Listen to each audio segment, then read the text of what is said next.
بسم اللہ الرحمن الرحیم۔ ناظرین، مولوی مصطفیٰ صاحب ایک واقعہ بیان کرتے ہیں کہ ایک دفعہ دلی میں جمنا ندی میں سیلاب آیا، جس سے قریب کے قبرستانوں کی کچھ قبریں اکھڑ گئیں۔ ایک قبر کھلی تو کچھ لوگوں نے دیکھا کہ مردہ پڑا ہوا ہے اور اس کی پیشانی پر ایک چھوٹا سا کیڑا ہے۔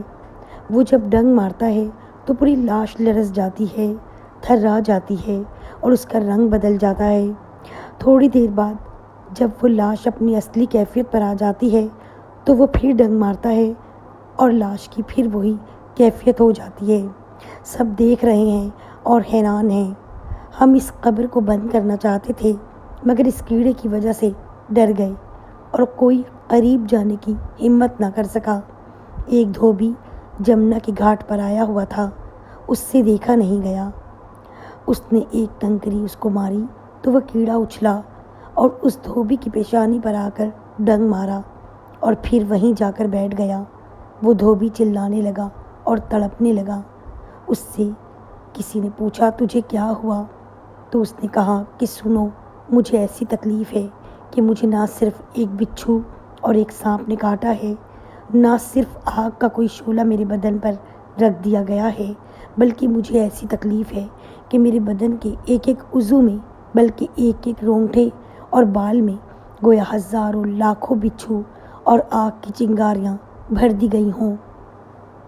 چنانچہ وہ 3 دن تک یوں ہی تڑپتا رہا، پھر انتقال کر گیا۔ تو مولوی مصطفیٰ صاحب فرماتے تھے کہ میں سمجھ گیا کہ یہ اس دنیا کا کیڑا نہیں بلکہ برزخ کے عذاب کی شکل ہے۔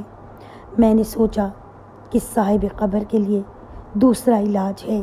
قریب جا کر ہمت کر کے بیٹھا اور کچھ صورتیں یاسین شریف، قل هو اللہ احد اور کچھ دوسری صورتیں پڑھنا شروع کی۔ جب میں نے قرآن کریم کی تلاوت شروع کی تو وہ کیڑا چھوٹا ہونا شروع ہوا اور ہوتے ہوتے ذرا سا ہو کر ختم ہو گیا۔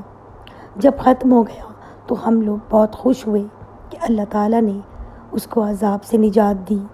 اس کا کفن برابر کر کے قبر بند کر دی گئی۔ اب اس سے گناہوں کی سزا کا اندازہ لگائیے، معلوم نہیں اس سے کون سا جرم ہوا ہوگا، خدا کے غضب کی کون سی شکل اس میں ہو، کچھ نہیں کہہ سکتے۔ اللہ پاک سب کو فکر آخرت نصیب فرمائے اور عذاب قبر سے محفوظ رکھے، آمین ثم آمین۔